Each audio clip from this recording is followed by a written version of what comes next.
Bismillahirrahmanirrahim. Assalamualaikum warahmatullahi wabarakatuh. Hamdan wa syukron lillah, sholatan wassalaman ala rasulillah, amma ba'd. Rabbi shrahli sadri wa yassirli amri wahlul uqdatam min lisani yafqahu qawli. Selamat pagi anak-anakku semuanya. Apa kabarnya hari ini? Mudah-mudahan kamu semuanya senantiasa sehat, senantiasa ada dalam suasana yang gembira.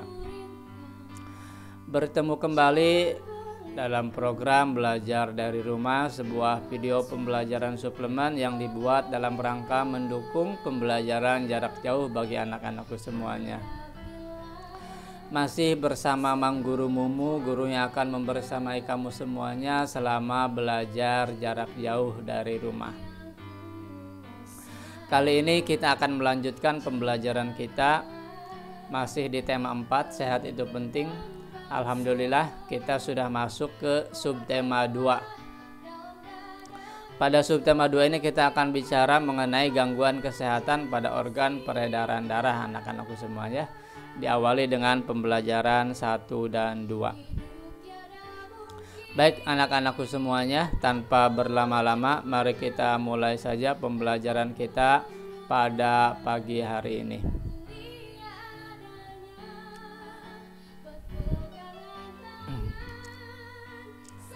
Apa materi pembelajaran kita pada pagi hari ini? Ada 3 materi pembelajaran anak-anakku semuanya. Pertama kita akan bicara tentang pantun, yang kedua tentang gangguan kesehatan organ peredaran darah, dan yang ketiga properti tari. Pantun kita akan bicara mengenai ciri-cirinya, kita ulas kembali mengenai ciri-ciri pantun, dan kita perdalam bagaimana cara membuat sebuah pantun. Lalu gangguan kesehatan pada organ peredaran darah manusia meliputi pentingnya organ peredaran darah, jenis gangguannya, kemudian penyebabnya, dan bagaimana kita cara mencegah gangguan pada organ peredaran darah. Ini penting anak-anakku semuanya kita ketahui dalam rangka kita menghindari supaya kita tidak terkena penyakit yang berhubungan dengan organ peredaran darah. Kemudian materi yang ketiga kita akan belajar tentang properti tari, jenis-jenis properti tari yang ada pada sebuah tarian dan apa itu properti tari. Itu materi pembelajaran kita pada pagi hari ini anak-anakku semuanya, dan kita mulai masuk ke materi yang pertama, yaitu tentang pantun. Kita sudah tahu bahwa ciri-ciri pantun itu pertama terdiri dari 4 baris anak-anakku semuanya. Kalau anak-anakku semuanya hendak membuat sebuah pantun, maka pastikan jumlah barisnya adalah 4. Lalu ciri yang kedua adalah memiliki rima AB-AB. Nah, jadi pantun itu ciri khasnya memiliki rima AB-AB. Bunyi vokal dari tiap barisnya ya itu ditentukan ya. Baris pertama itu harus sama dengan baris ketiga, baris kedua juga harus sama dengan baris keempat. Apakah boleh rimanya sama semua? Boleh anak-anakku semua ya, boleh. Kalau sama semua juga boleh. Itu namanya polanya AA. Artinya bahwa bunyi akhir dari tiap baris itu adalah sama anak-anakku semuanya. Lalu ciri yang ketiga adalah terdiri dari sampiran dan isi. Nah, pantun ini memiliki 2 bagian, ada sampiran, ada isi. Sampiran itu kita tahu bahwa 2 baris pertama pada pantun itu namanya sampiran. Sedangkan 2 baris berikutnya, baris ketiga dan keempat itu dinamakan isi. Dan ciri yang terakhir adalah bahwa dalam pantun itu 1 baris terdiri dari 8 sampai 12 suku kata anak-anakku semua ya. Pastikan suku kata setiap barisnya itu ada di antara bilangan 8 sampai 12. Nah, kenapa kita belajar dari ciri-ciri pantun? Karena kita akan belajar bagaimana membuat pantun. Kalau anak-anakku semuanya mau membuat pantun, maka harus berpatokan pada ciri-ciri ini. Harus memenuhi kriteria ini anak-anakku semuanya. bahwa pantun itu harus 4 baris, rimanya AB-AB, ada sampiran dan ada isinya, dan yang terakhir suku katanya itu terikat antara 8 sampai 12 suku kata. Itu ya anak-anakku semuanya, pahami dulu ciri-ciri ini supaya kamu bisa membuat pantun dengan baik dan benar. Nah, bagaimana cara membuat pantun? Nah, pertama yang harus kita lakukan adalah tentukan dulu isi terlebih dahulu ya. Tentukan pesan apa yang ingin disampaikan dari pantun tersebut. Nah, kita buat dulu baris ketiga dan keempatnya. Contoh, misalkan kita mau menyampaikan pesan belajar itu perlu berdoa supaya kita berilmu tinggi. Nah, ini kita tentukan dulu isi pantunnya, pesannya apa, kita tentukan dulu, baru kemudian kita cari sampirannya bagaimana ya, sampirannya seperti apa. Bagaimana cara membuat sampiran? Kamu cari sampiran yang memiliki rima yang sama dengan isi. Nah, isinya kan itu belajar itu perlu berdoa. Nah, rimanya apa? Berdoa, A. Bunyi vokal akhirnya A. Kemudian baris keempat itu supaya kita berilmu tinggi, I ya, atau G lah boleh. Kira-kira kata apa yang cocok dengan doa dan tinggi? Yang ujungnya A dan ujungnya G. Nah, kira-kira apa? Nah, kamu bisa menentukan misalkan olahraga. Nah, olahraga sebagai pasangan dari doa dari baris ketiga. Kamu buat sebuah kalimat yang ujungnya olahraga. Misalkan pagi-pagi berolahraga. Bisa seperti itu ya.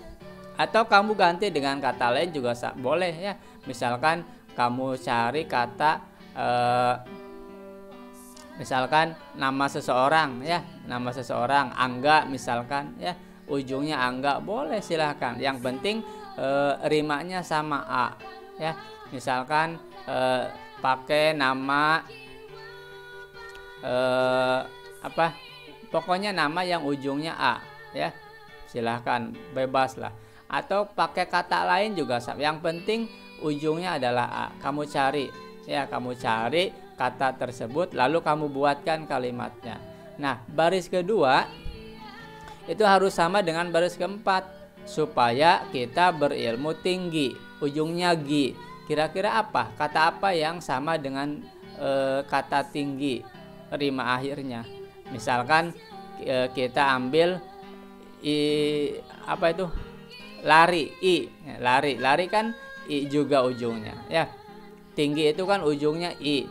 Nah, lari itu juga ujungnya I. Nah, kita gunakan kata lari misalkan karena yang atas kita memilih olahraga, maka yang nyambung dengan kata olahraga adalah lari.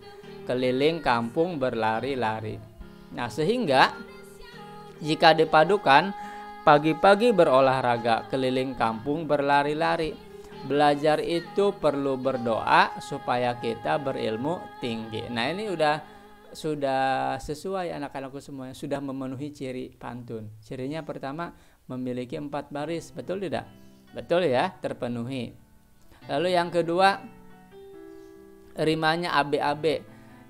A baris pertama A, baris kedua B. Maksudnya beda ya. Yang baris pertama rimanya A, baris kedua itu berbeda lagi, berbeda dengan yang pertama. Baris pertama itu sama dengan yang ketiga, sudah sama AA ya, A dan A ujungnya. Lalu baris kedua itu sama dengan baris keempat. Coba lihat rimanya I. Itu ya anak-anak semua ya. Nah, itu sudah memenuhi ciri yang kedua. Ciri yang ketiga terdiri dari sampiran dan isi. Nah, sudah terpenuhi, ada 2 baris sampiran dan ada 2 baris isi anak-anakku semuanya ya. Dan berikutnya suku katanya antara 8 sampai 12. Coba kamu hitung. Pagi-pagi berolahraga itu ada 9. Nah, sudah memenuhi. Kemudian keliling kampung berlari-lari. Keliling kampung berlari-lari ada 10 ya. Belajar itu perlu berdoa. Belajar itu perlu berdoa. 10. Supaya kita berilmu tinggi. 10 lagi.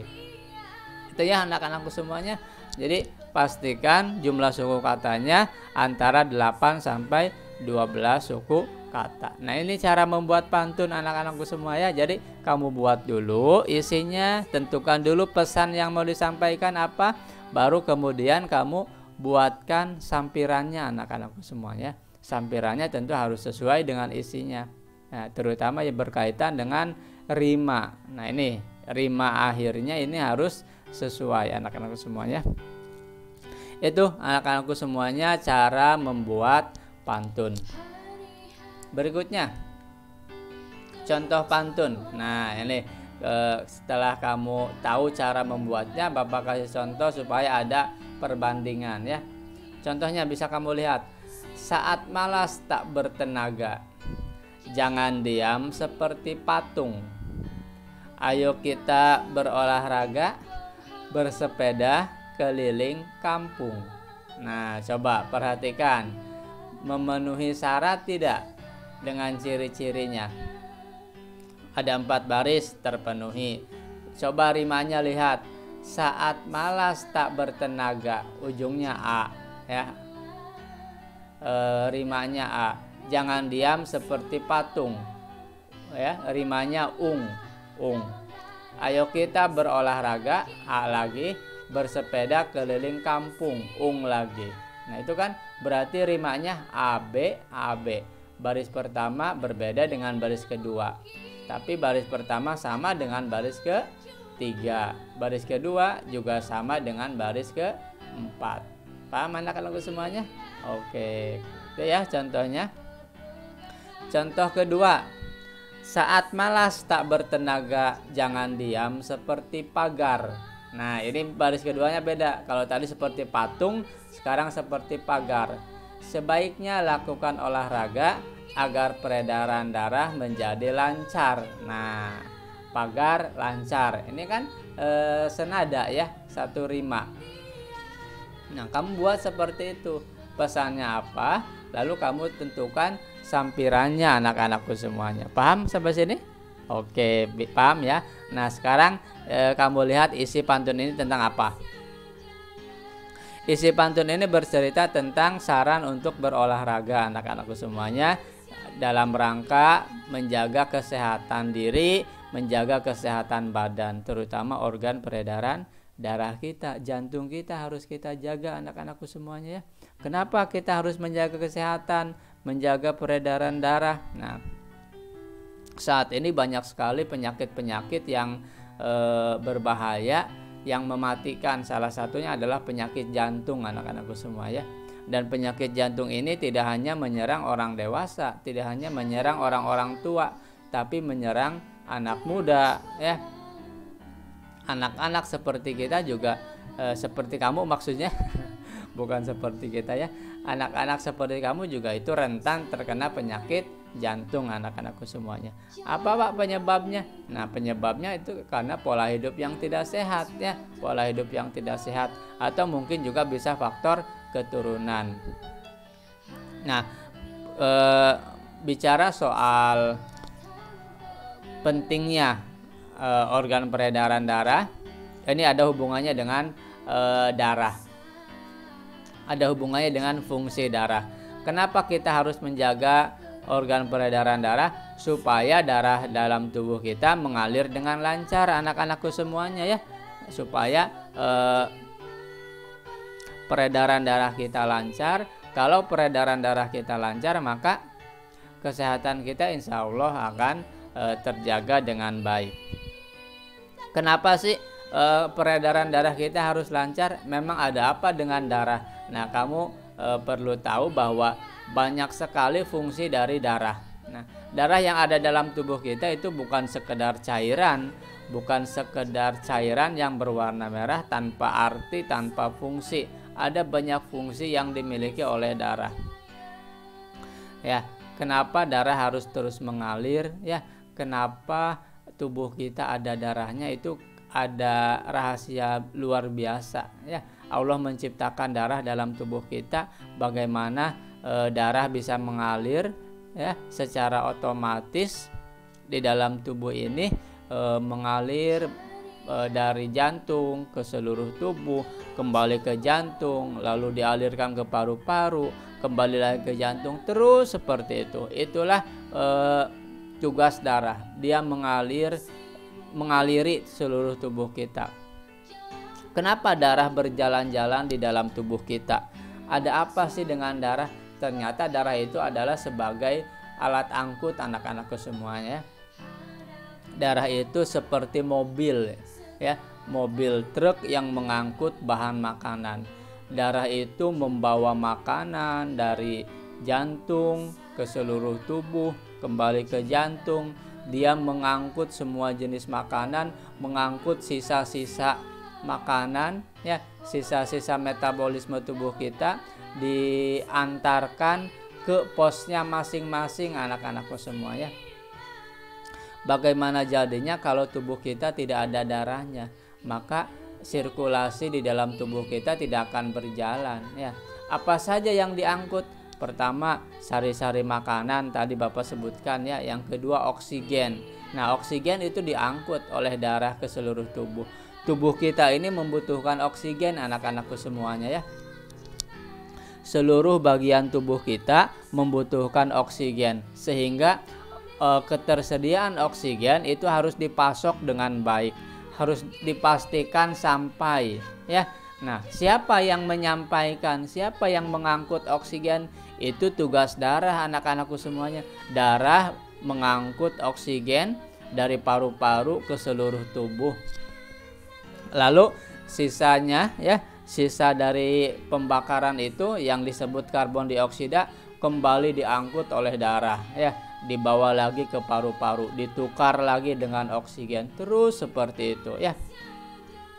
Itu adalah tugas darah. Bagaimana jadinya kalau peredaran darah kita tidak lancar ya? Maka oksigen yang akan beredar di dalam tubuh kita pun akan terhambat anak-anakku semuanya. Maka kita jaga organ peredaran darah kita, terutama darah, supaya tetap mengalir dengan lancar. Seperti itu ya anak-anakku semuanya. Lalu berikutnya fungsi yang kedua diantaranya yaitu menjaga temperatur tubuh supaya tetap stabil. Darah itu hangat anak-anakku semuanya. Dia mampu menjaga suhu tubuh kita supaya tetap stabil. Itu salah satu fungsi dari darah. Kemudian fungsi berikutnya mengedarkan getah bening anak-anakku semuanya. Darah itu bisa mengangkut getah bening. Di dalam darah itu kan ada getah bening, sekaligus diangkut oleh darah. Lalu yang keempat, menghindarkan tubuh dari infeksi. Nah, di dalam darah itu ada sebuah zat, ada sebuah sel yang berfungsi menghambat adanya infeksi, membuat tubuh kita yang terluka cepat steril, kemudian cepat ditutup. Nah, ini ada bagian tubuh kita yang berfungsi seperti itu. Itu adanya di darah anak-anakku semuanya. Sehingga betapa penting keberadaan darah bagi tubuh kita. Dan masih banyak fungsi lainnya ya.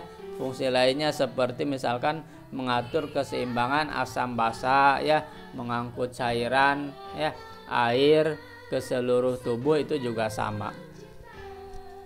Itu ya anak-anakku semuanya beberapa fungsi penting darah, sehingga penting juga bagi kita untuk tetap menjaga kesehatan organ peredaran darah.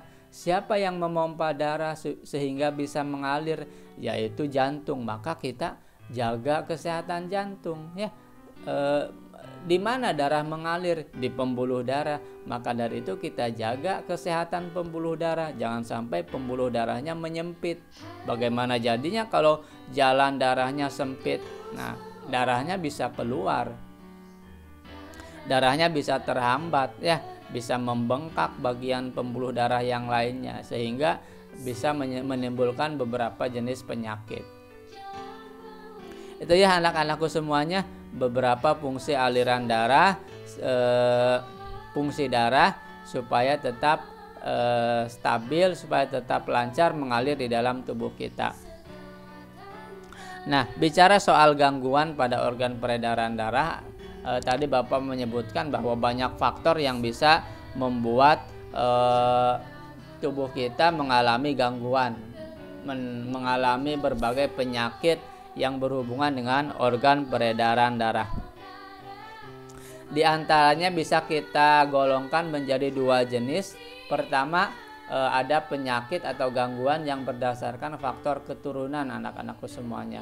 Ini disebabkan karena faktor genetik, jadi diturunkan dari orang tua kita.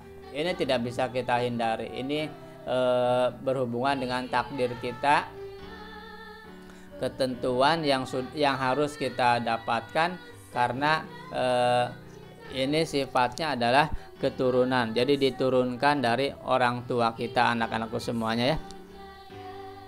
Apa jenisnya? Ada hemofilia dan talasemia. Nah, kemudian ada lagi penyakit yang berdasarkan non keturunan. Nah, ini biasanya karena pola hidup yang tidak sehat. Ada banyak di sini ya. Nah, sekarang kita akan bahas satu persatu penyakit yang disebabkan karena faktor keturunan. Ini ada hemofilia. Apa itu hemofilia? Nah, hemofilia ini adalah gangguan yang disebabkan karena adanya kelainan yang menyebabkan darah sulit membeku, anak-anakku semua ya. Hemofilia itu berarti darahnya sulit membeku jika terjadi luka, sehingga lukanya akan selalu basah ya. Lukanya tidak akan cepat kering dan tidak akan cepat sembuh. Itu namanya penyakit hemofilia dan ini bawaan. Lalu yang kedua ada talasemia. Nah, talasemia adalah bentuk gangguan di mana sel darah merah ya tidak beraturan. Posisi sel darah merahnya tidak beraturan, anak-anakku semuanya. Apa penyebabnya? Nah, ini disebabkan karena daya ikat sel darah merah terhadap oksigen dan karbon dioksida menjadi kurang. Nah, itu penyebab dari penyakit talasemia. Kalau kamu ingin tahu lebih jelas, lebih jauh mengenai jenis penyakit ini, silahkan kamu bisa baca berbagai macam buku referensi atau kamu cari di internet mengenai jenis penyakit ini. Lalu yang kedua, gangguan yang disebabkan karena faktor non keturunan. Ini banyak jenis penyakitnya.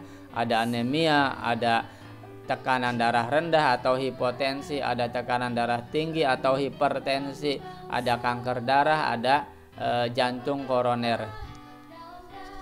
Anemia itu adalah gangguan yang disebabkan karena rendahnya kadar Hb atau hemoglobin dalam darah. Nah, rendahnya kadar Hb ini disebabkan makanan yang dikonsumsi kurang mengandung zat besi, anak-anakku semua ya. Ciri-cirinya penderitanya mudah lelah dan sering merasa pusing. Nah, maka dari itu penting bagi tubuh kita untuk menjaga asupan zat besi. Dari mana zat besi itu didapatkan? Biasanya dari sayuran, anak-anakku semua ya. Bayam. Nah, kamu harus suka tuh makan bayam karena di dalam bayam banyak mengandung zat besi. Jangan sampai kamu anti makan bayam ya. Gitu, anak-anakku semuanya harus suka makan bayam, makan sayuran, sehingga kebutuhan zat besi di dalam tubuh kita terjamin. Gitu ya anak-anakku semuanya. Lalu yang kedua, tekanan darah rendah. Nah, tekanan darah rendah atau hipotensi ini yang disebabkan karena terjadinya penurunan tekanan darah. Ya, sesuai dengan namanya, tekanan darah rendah. Sebaliknya ada tekanan darah tinggi atau hipertensi. Ingat, hipertensi. Ini disebabkan karena naiknya tekanan darah karena penyempitan pembuluh darah. Nah, tadi Bapak menyinggung masalah pembuluh darah. Jangan sampai pembuluh darah kita menyempit, nah, sehingga darah sulit mengalirnya, terhambat alirannya. Nah, itu bisa mengakibatkan hipertensi, anak-anakku semuanya. Tekanan darahnya terlalu tinggi. Kemudian yang ketiga ada kanker darah atau leukemia. Nah, leukemia ini satu penyakit yang disebabkan sel darah putih yang memperbanyak diri tanpa kendali ya. yang mengakibatkan sel darah putih ini memakan sel darah merah. Nah, jadi kan di dalam darah itu ada sel darah putihnya, ada sel darah merah. Nah, orang yang mengalami kanker darah,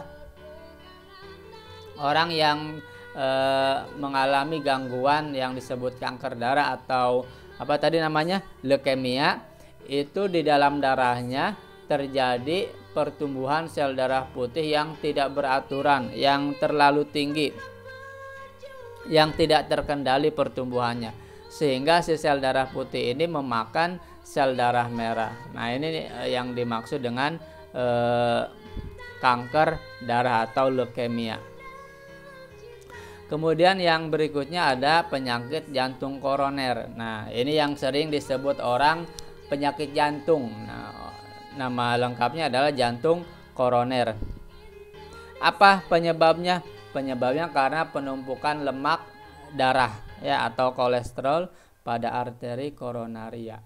Jadi kalau kamu keseringan makan makanan yang berkolesterol tinggi, itu bisa menyebabkan penumpukan kolesterol yang bisa mempersempit pembuluh darah, terutama pembuluh darah utama yaitu arteri.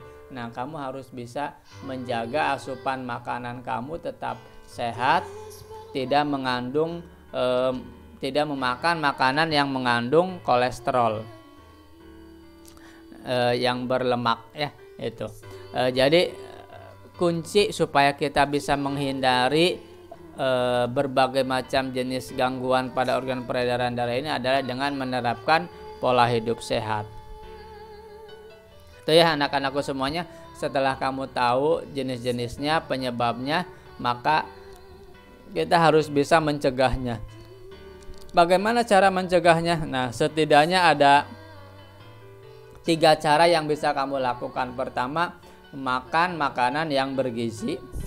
Tadi ya, tubuh kita butuh zat besi, maka kita makan makanan yang mengandung zat besi. Lalu yang kedua, olahraga yang teratur ya. Dengan berolahraga tubuh kita akan sehat, aliran darah kita akan teratur. Dan yang ketiga adalah tidur dan istirahat yang cukup ya.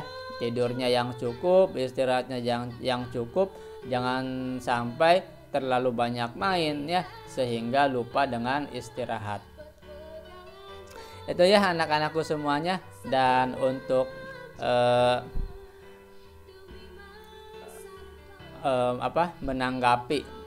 menanggapi tentang kesehatan terutama dengan cara olahraga ini, Bapak punya sebuah pantun. Membeli cuka di warung tetangga ditemani burung kenari. Jika kamu tak suka berolahraga, boleh diganti dengan menari. Nah, kalau kamu yang memang tidak gemar olahraga, punya keterbatasan fisik, maka kamu boleh diganti olahraganya dengan menari.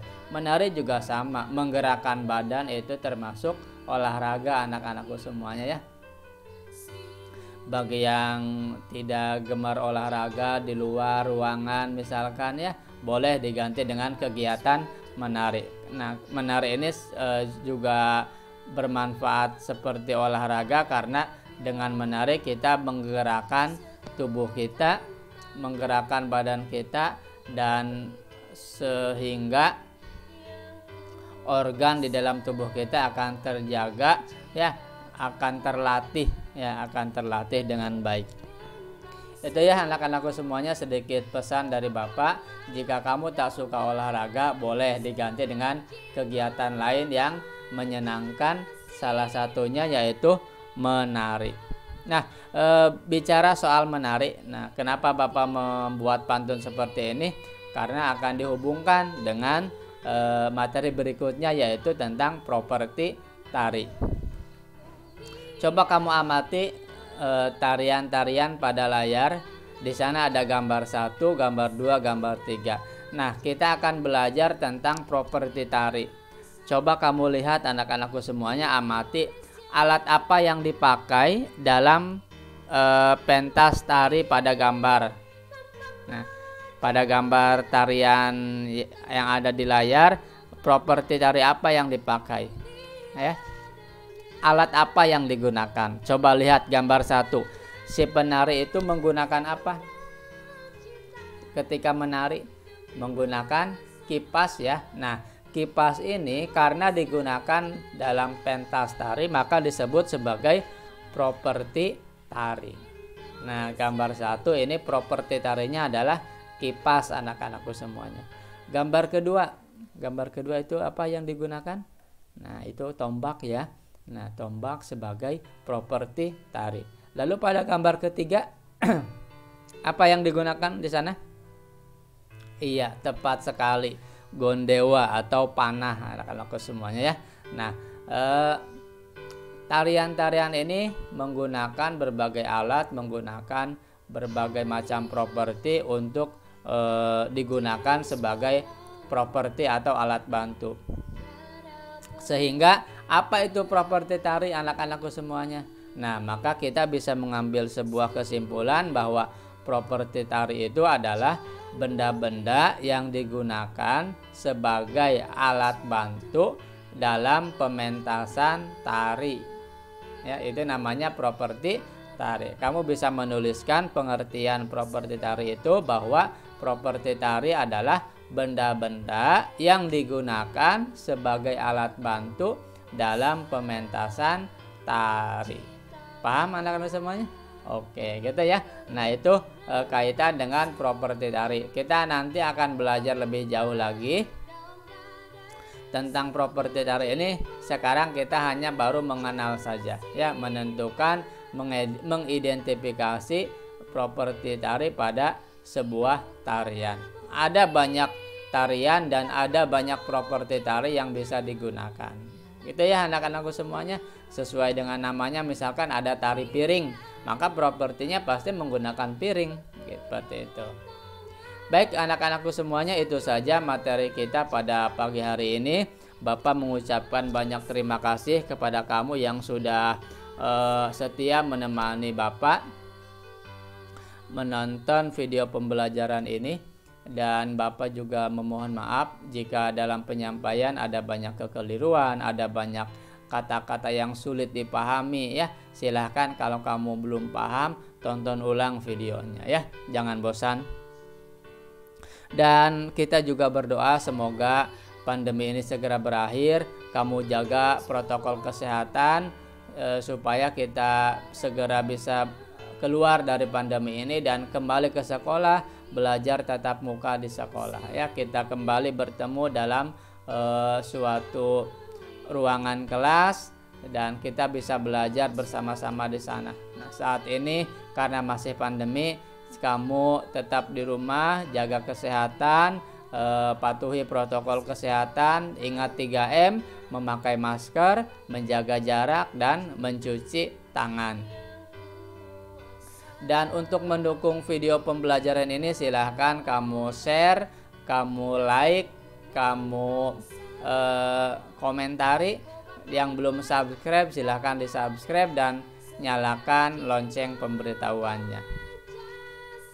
Itu saja yang dapat Bapak sampaikan. Sekali lagi mohon maaf dan terima kasih. Kita akan bertemu kembali pada video pembelajaran selanjutnya.